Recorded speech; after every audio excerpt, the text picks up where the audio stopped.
Welcome to Jagran Public School online classes. नमस्कार, आप सभी का एक बार हिंदी साहित्य की कक्षा में पुनः स्वागत है। आज मैं जॉर्ज पंचम की नाक पाठ आगे पढ़ाने जा रही हूँ। आइए पढ़ते हैं। अभी तक हमने जितना पाठ पिछले वीडियो में पढ़ा था उसको बहुत ही संक्षेप में मैं जल्दी से थोड़ा सा डिस्कस कर लेती हूँ, जिससे आपको पूरा रिकैपिचुलेट हो जाएगा। इसमें रानी एलिजाबेथ द्वितीय का भारत में आगमन हो रहा होता है और इंग्लैंड की रानी एलिजाबेथ अपने पति के साथ हिंदुस्तान आने वाली थी, जिसकी चर्चा अखबारों में हो रही थी। उनका सेक्रेटरी और जासूस उनसे पहले इस महाद्वीप का तूफ़ानी दौरा करने वाले थे। इंग्लैंड के अखबारों की कतरनें हिंदुस्तानी अखबारों में हर दूसरे दिन चिपकी नज़र आती थीं, जिनमें रानी एलिजाबेथ एवं उनसे जुड़े लोगों के समाचार छपते हैं। इस प्रकार की खबरों से भारत की राजधानी में तहलका मच गया था, जिसके बावर्ची पहले महायुद्ध में जान हथेली पर लेकर लड़ चुके हैं। उनकी शान शौकत के क्या कहने। और वही रानी दिल्ली आ रही हैं और उसका स्वागत भी जोरदार होना चाहिए।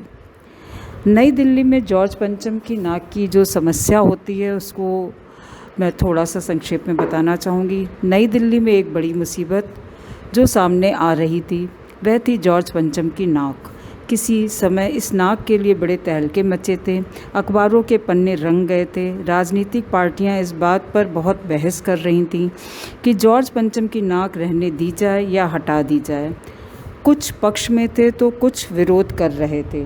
आंदोलन चल रहा था। जॉर्ज पंचम की नाक के लिए हथियारबंद पहरेदार तैनात कर दिए गए थे, किंतु एक दिन इंडिया गेट के सामने वाली जॉर्ज पंचम की मूर्ति की नाक एकाएक गायब हो जाती है।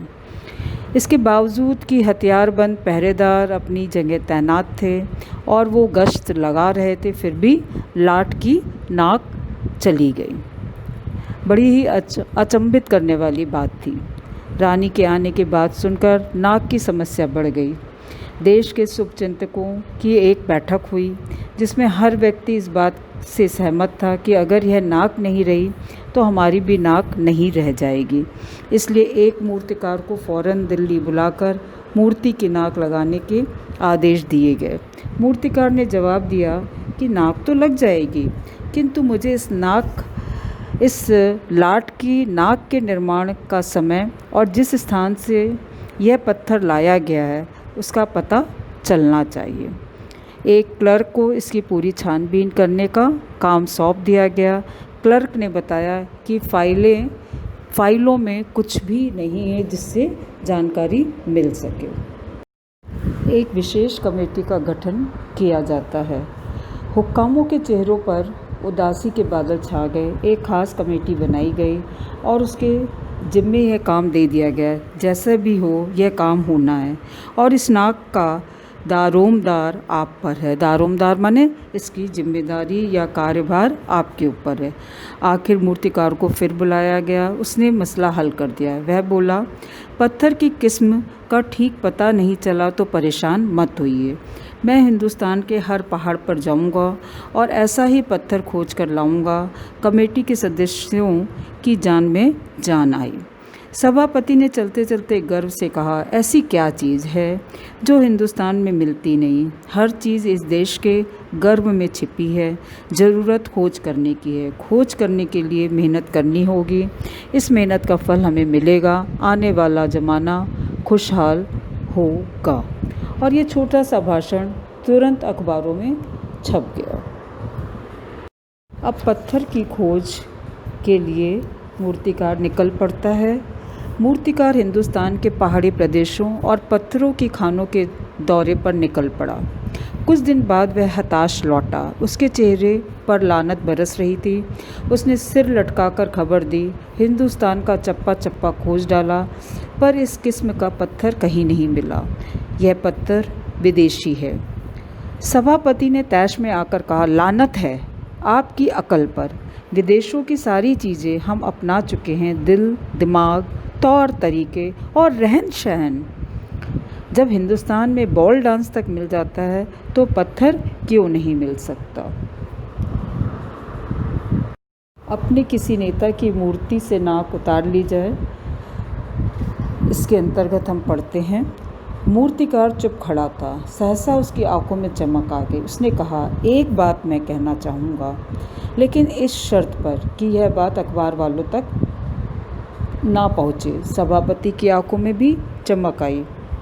चपरासी को हुक्म हुआ और कमरे के सब दरवाजे बंद कर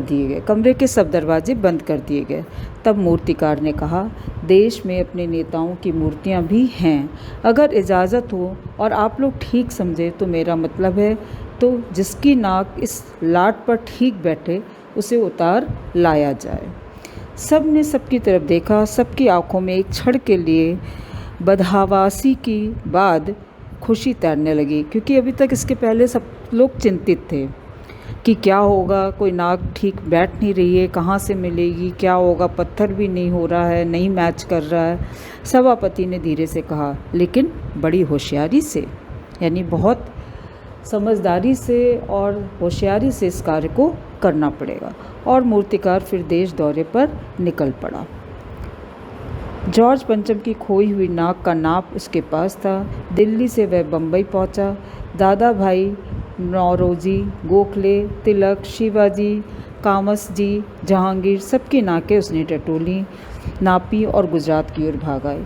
यानी कि वो जब बम्बई पहुंचा तो इन सभी महान नेताओं की नाकों का साइज़ उसने लिया, लेकिन वो भी उनसे बड़ी थी और उनके हिसाब से सही नहीं थी, तो वो गुजरात की तरफ गया। दादाजी सरदार पटेल, विट्ठल भाई, महादेव देसाई की मूर्तियों को परखा और बंगाल की ओर चला। गुरुदेव रविन्द्रनाथ टैगोर, सुभाष चंद्र बोस, राजा राम मोहन रॉय आदि सभी को देखा और नाप जोख की। फिर वो बिहार की तरफ चला। बिहार होता हुआ उत्तर प्रदेश की ओर आया। चंद्रशेखर आज़ाद, बिस्मिल, मोतीलाल नेहरू, मदन मोहन मालवीय की लाटों के पास गया। घबराहट में मद्रास भी पहुंचा। सत्य मूर्ति को भी देखा और मैसूर, केरल आदि सभी प्रदेशों का दौरा करता हुआ पंजाब पहुंचा। पंजाब में उसने क्या क्या मूर्तियों को देखा। लाला लाजपत राय, भगत सिंह की लाटों से भी उसका सामना हुआ। उसके बाद आखिर दिल्ली पहुंचा और उसने अपनी मुश्किल बयान की। पूरे हिंदुस्तान की परिक्रमा कर आया, सब मूर्तियां देख आया, सबकी नाकों का नाप लिया, पर जॉर्ज पंचम की इस नाक से सब नाकें बड़ी निकली। यानी कि बम्बई, गुजरात, बिहार आदि सब जगह घूमने के बाद यानी परिक्रमा करने के बाद भी हमारे सभी नेताओं की नाक जॉर्ज पंचम की नाक से बड़ी निकली, यानी उनके हिसाब से वो फिट नहीं बैठती है। सुनकर सब हताश हो गए और झुंझलाने लगे। मूर्तिकार ने ढांढस बंधाते हुए आगे कहा, ढांढस माने सांत्वना दी। सुना है कि बिहार के सेक्रेटेरिएट के सामने सन 42 में शहीद होने वाले बच्चों की मूर्तियां स्थापित है। 1942 में जो बच्चे शहीद हुए थे, सेक्रेटेरिएट के सामने शहीद हुए बच्चों की मूर्तियां भी वहाँ पर स्थापित हैं। शायद बच्चों की नाक ही फिट बैठ जाए, यह सोचकर वहाँ वह पहुँचा, पर उन बच्चों की नाकें भी इससे कहीं बड़ी बैठती हैं। अब बताइए मैं क्या करूं? अर्थात जॉर्ज पंचम की नाक भी इन बच्चों से छोटी निकली।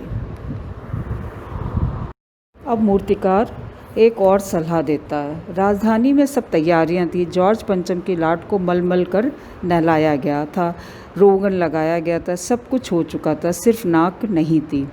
बात फिर बड़े हुक्कामों तक पहुंची, यानी बड़े ऑफिसर्स तक ये बात को पहुंचाया गया। बड़ी खलबली मच गई। आखिर जॉर्ज पंचम के नाक ना लग पाई। फिर रानी का स्वागत करने का मतलब क्या है? यह तो अपनी ही नाक कटाने वाली बात हुई। ये भारत के जो ऑफिसर्स थे वो ऐसा कहने लगे। लेकिन मूर्तिकार पैसे से लाचार था, यानी उसको पैसे की ज़रूरत थी, यानी हार मानने वाला कलाकार नहीं था। कौन? मूर्तिकार। एक हैरत अंगेज ख्याल उसके दिमाग में कौंधा और एक अचानक से कोई दिमाग में एक प्लान उसके आता है। मूर्तिकार के दिमाग में एक नया प्लान आता है और उसने पहली शर्त दोहराई कि जिस कमरे में कमेटी बैठी हुई थी उसके दरवाजे फिर बंद हुए। यानी कि बहुत ही सीक्रेट के साथ वो इस प्लान को फिर पुनः बताता है और मूर्तिकार ने अपनी नई योजना पेश की। चूँकि नाक लगाना एकदम ज़रूरी है, इसलिए मेरी राय है कि 40 करोड़ में से कोई एक जिंदा नाक काट कर लगा दी जाए। बात के साथ सन्नाटा छा गया। कुछ मिनटों की खामोशी के बाद सभापति ने सबकी तरफ देखा। सबको परेशान देखकर मूर्तिकार कुछ अचकचाया और धीरे से बोला। अचकचाया माने चौंक गया, बहुत चक्का हो गया। और फिर वह धीरे से बोला, आप लोग क्यों घबराते हैं? यह काम मेरे ऊपर छोड़ दीजिए। नाक चुनना मेरा काम है, आपकी सिर्फ इजाज़त चाहिए। कानाफूसी हुई और मूर्तिकार को इजाज़त दे दी गई। अखबारों में सिर्फ इतना छपा कि नाक का मसला हल हो गया और राजपथ पर इंडिया गेट के पास वाली जॉर्ज पंचम की लाट के नाक लग रही है। अब जॉर्ज पंचम की नाक किस तरह लगती है ये हम पढ़ते हैं। नाक लगने से पहले फिर हथियारबंद पहरेदारों की तैनाती हुई। मूर्ति के आसपास का तालाब सुखाकर साफ़ किया गया। उसकी रवाब निकाली गई, यानी तालाब के अंदर की जो काई वगैरह थी उसको निकाल दिया गया और ताज़ा पानी डाला गया ताकि जो जिंदा नाक लगाई जाने वाली थी वह सूखने ना पाए। इस बात की खबर जनता को नहीं थी। वह सब तैयारियां भीतर ही भीतर चल रही थीं। रानी के आने का दिन नज़दीक आता जा रहा था। मूर्तिकार खुद अपने बताए हल से परेशान था। जिंदा नाक लाने के लिए उसने कमेटी वालों से कुछ और मदद मांगी। वह उसे दे दी गई, लेकिन इस हिदायत के साथ कि एक ख़ास दिन हर हालत में नाक लग जानी चाहिए। हिदायत माने सलाह दी गई और वह दिन आया। जॉर्ज पंचम के नाक लग गई। सब अखबारों ने खबरें छापी कि जॉर्ज पंचम के जिंदा नाक लगाई गई है, यानी ऐसी नाक जो कतई पत्थर की नहीं लगती। यहाँ पर लेखक ने जो बात कही है वो वाक्पटुता के साथ व्यक्त की गई है, यानी कि एक जिंदा नाक भी लगाई गई है और साथ में यानी ऐसी नाक जो बिल्कुल भी पत्थर की तरह प्रतीत नहीं होती। यहाँ पर वाक्पटुता साफ झलक रही है। सब अखबार खाली दिखते हैं उस दिन। आइए पढ़ते हैं। लेकिन उस दिन के अखबारों में एक बात गौर करने की थी। उस दिन देश में कहीं भी किसी उद्घाटन की खबर नहीं थी। किसी ने कोई फीता नहीं काटा था, कोई सार्वजनिक सभा नहीं हुई, कहीं भी किसी का अभिनंदन नहीं हुआ, कोई मानपत्र भेंट करने की नौबत नहीं आई थी।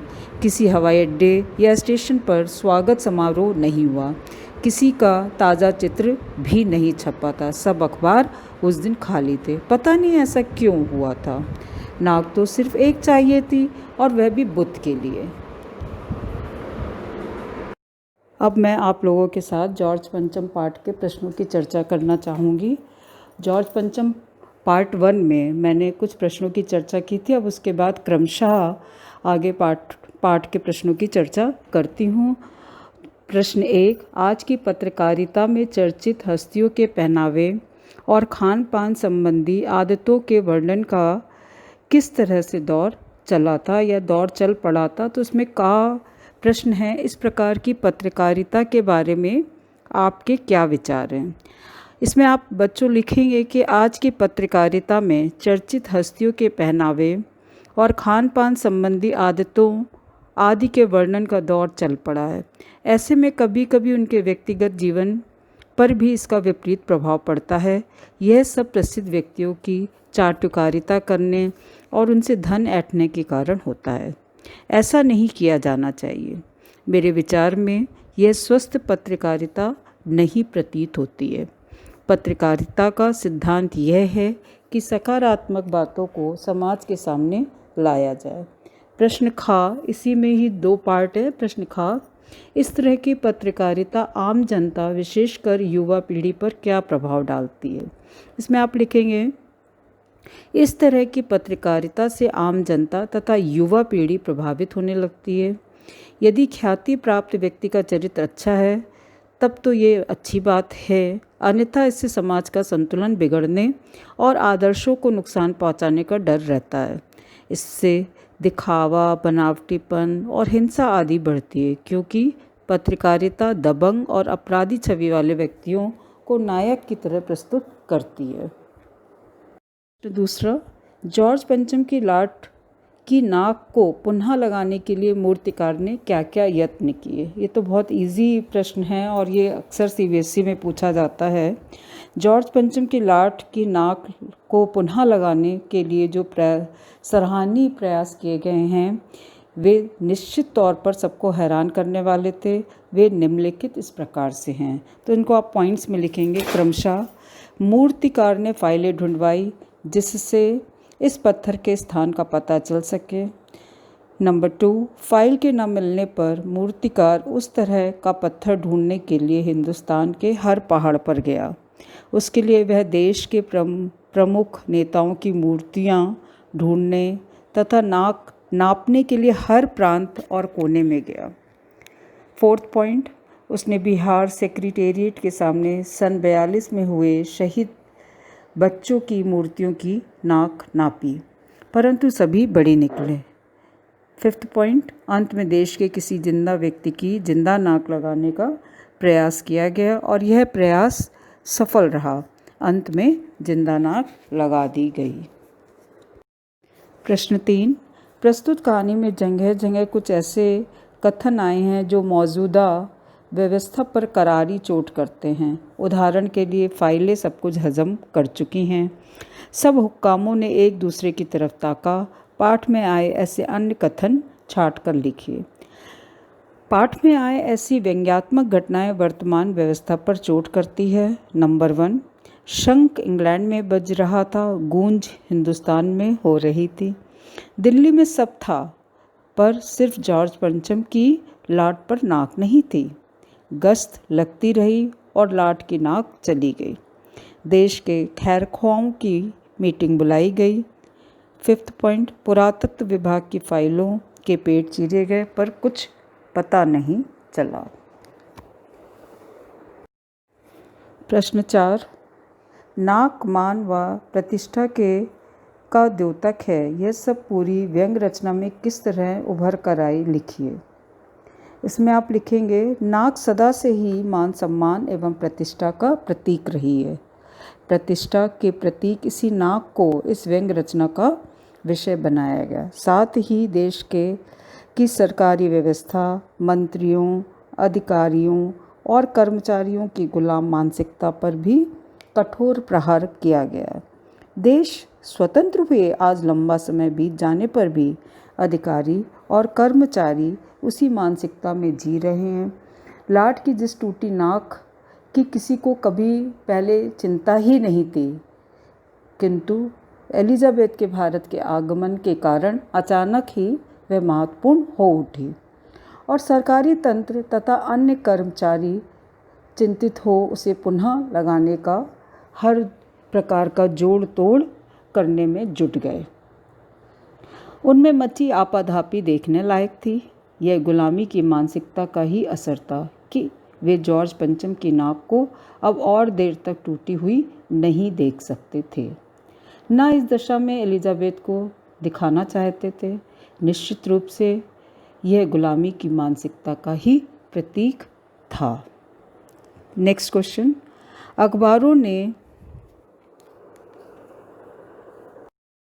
अगला क्वेश्चन, अखबारों ने जिंदा नाक लगने की खबर को किस तरह से प्रयुक्त किया। इसमें आप लिखेंगे कि अखबारों ने जिंदा नाक लगने की खबर को कुछ इस तरह से प्रस्तुत किया था कि जिंदा नाक को भी शब्द और अर्थ के घालमेल कर पत्थरवत बना दिया। यानी वो जिंदा नाक थी लेकिन शब्दों का इस तरह से प्रयुक्त किया गया, शब्दों को इस तरह से प्रयुक्त किया गया, यहाँ पर वाक्पटुता भी द्रष्टव्य होती है। और अखबार वालों ने जो खबर छापी कि जॉर्ज पंचम की जिंदा नाक लगाई गई है, यानी ऐसी नाक जो कतई पत्थर की नहीं लगती थी। इस तरह जिंदा नाक लगने की खबर को शब्दों में तालमेल कर वाक्पटुता से बहुत ही होशियारी से छिपा लिया गया था। प्रश्न 6, जॉर्ज पंचम की लाट पर किसी भी भारतीय नेता, यहाँ तक कि भारतीय बच्चे की नाक फिट न होने की बात से लेखक किस ओर संकेत करना चाहता है। इसमें आप लिखेंगे, जॉर्ज पंचम की लाट पर किसी भी भारतीय नेता, यहाँ तक कि भारतीय बच्चे की भी नाक फिट न होने की बात से लेखक का संकेत है कि जिस जॉर्ज पंचम की नाक के लिए सरकारी तंत्र के सभी हुक्काम यानी ऑफिसर्स सभी चिंतित थे, उसकी नाक तो अपने देश के लिए शहीद हुए बच्चों की नाक से भी छोटी थी। इस तरह जॉर्ज पंचम की स्थिति गोखले, तिलक, शिवाजी, गांधी जी, पटेल, बोस की तुलना में नगण्य प्रतीत होती थी। अगला प्रश्न, नई दिल्ली में सब था सिर्फ नाक नहीं थी। इस कथन के माध्यम से लेखक क्या कहना चाहता है? इसमें आप लिखेंगे, इस कथन के माध्यम से लेखक यह कहना चाहता है कि रानी एलिजाबेथ के स्वागत के लिए दिल्ली में सभी तरह की तैयारियां हो रही थीं। साफ सफाई, सजावट के साथ साथ रानी के लिए सुख सुविधाओं की भी व्यवस्था की जा रही थी। इसके बाद भी एक कमी थी, वह थी जॉर्ज पंचम की नाक। यह नाक अंग्रेजों के मान सम्मान का प्रतीक थी, जिसकी चिंता भारतीय अधिकारियों को हो रही थी। आज़ाद होते हुए भी भारतीयों में आत्मसम्मान की कमी थी। भारतीयों को आज़ादी तो मिल गई, परंतु वह ब्रिटिश मानसिकता से मुक्त नहीं हो पाए थे। यही दर्शाने का लेखक ने प्रयास किया और भारतीय चाहते हुए भी सत्ता का विरोध कर पाने में असमर्थ प्रतीत हो रहे हैं। यानी आप ये कह सकते हैं कि संपन्न होने पर भी देश परतंत्रता की मानसिकता से मुक्त नहीं हो सका था। अंग्रेज का नाम आते ही हीनता का भाव उत्पन्न होता था कि ये हमारे शासक थे। गुलामी का कलंक हमारा पीछा ही नहीं छोड़ रहा था। इसलिए लेखक कहता है कि दिल्ली में सब कुछ था, सिर्फ नाक नहीं थी। जॉर्ज पंचम की नाक लगने वाली खबर के दिन अखबार चुप क्यों थे? इसमें आप लिखेंगे, जॉर्ज पंचम की नाक लगने वाली खबर के दिन अखबार चुप इसलिए थे क्योंकि उन्हें लग रहा था कि इससे देश का सम्मान आहत हुआ है। लाट पर जिंदा नाक लगाना हमारे प्रशासन की मानसिक गुलामी को दर्शाता है। इसलिए समाचार पत्रों ने इस घटना का सांकेतिक विरोध करते हुए मौन धारण कर लिया। समाचार पत्रों की खामोशी गुलामी मानसिकता को प्रदर्शित करती है। सत्ता की ताकत ने सभी लोगों को खामोश रहने पर मजबूर कर दिया था। यह सत्ताधारी देश के शुभ चिंतक ही नहीं थे। धन की लालसा व स्वार्थी प्रवृत्ति के कारण समाचार पत्र यानी अखबार उस दिन पूरी तरह से चुप थे। आप लोगों के साथ कुछ अतिरिक्त प्रश्नों की चर्चा करना चाहूँगी। जो आप स्लाइड में प्रश्न देख रहे हैं उनको मैं मौखिक रूप से आपको बता देना चाहती हूँ, क्योंकि ये प्रश्न कई बार सीबीएसई के द्वारा अलग से पूछे गए हैं, पाठ्य पुस्तक के प्रश्नों के अलावा अतिरिक्त। इसमें पहला प्रश्न एक ये पूछा जाता है कि समाचार पत्रों की जन जागरण में क्या भूमिका होती है? जॉर्ज पंचम की नाक पाठ के आधार पर स्पष्ट कीजिए। इसमें आप लिखेंगे, आज समाचार पत्रों की भूमिका केवल सूचनाओं के आदान प्रदान तक सीमित नहीं है। आज वे जन जागरण एवं किसी विषय पर जनता की राय बनाने में भी महत्वपूर्ण भूमिका अदा करते हैं। प्रस्तुत पाठ में भी समाचार पत्र जॉर्ज पंचम के बुद्ध की नाक से जुड़ी खबरें साधारण जनता तक पहुंचाते हैं और अंत में जनता के समक्ष यह तथ्य भी उजागर कर देते हैं कि जॉर्ज पंचम के बुत पर जिंदा नाक लगा दी गई। उस दिन अखबारों में कोई अन्य समाचार नहीं छपा था। इस प्रकार समाचार पत्रों ने मूर्ति को जिंदा नाक लगाए जाने का सांकेतिक विरोध करते हुए जनता को यह संदेश दिया कि इस प्रकार की घटना असहनीय और अमानवीय है। देश के गौरव और मान सम्मान की रक्षा करना प्रत्येक नागरिक का फर्ज होना चाहिए। अगला प्रश्न, जॉर्ज पंचम की नाक कहानी किस शब्द पर केंद्रित है? इस कहानी का उद्देश्य स्पष्ट कीजिए। इसमें आप इसके उत्तर में लिखेंगे, जॉर्ज पंचम की नाक की कहानी नाक शब्द पर केंद्रित है। नाक को भारतीय अधिकारियों की मानसिकता पर करारा व्यंग करती है, जो विदेशी शासन के आगे हाथ जोड़े खड़े रहते हैं और सरकारी अधिकारी विदेशी शासन के प्रतीक जॉर्ज पंचम के बुत को जिंदा नाक लगाने के लिए तैयार हो जाते हैं। कहानी यह भी स्पष्ट करती है कि भारत के महान व्यक्तियों एवं बच्चों का मान सम्मान एवं बलिदान विदेशी शासन एवं शासकों से अधिक बड़ा और महत्वपूर्ण होता है। आपको मैंने पूरा पाठ पढ़ा दिया है। मैं आशा करती हूँ पूरा पाठ आपको समझ में आ गया होगा और मैंने पाठ्य पुस्तक के सभी प्रश्नों की पूरी चर्चा कर दी है। सिर्फ पाठ्य पुस्तक के प्रश्नों को ही आप फेयर नोटबुक में लिख करके पूरा करेंगे और जो अतिरिक्त प्रश्न मैंने अभी वीडियो में भी दिए हैं और वर्कशीट में भी दिए हैं उनको आप अलग से लिख करके कार्य पूरा करेंगे। और एक बार मैं आप सभी से कह रही हूँ कि सारा पाठ स्वतः पढ़ें और समझें। धन्यवाद। This video has been created for online classes being conducted by Jagran Public School. Please like, subscribe and press bell icon for new video alerts. Thank you.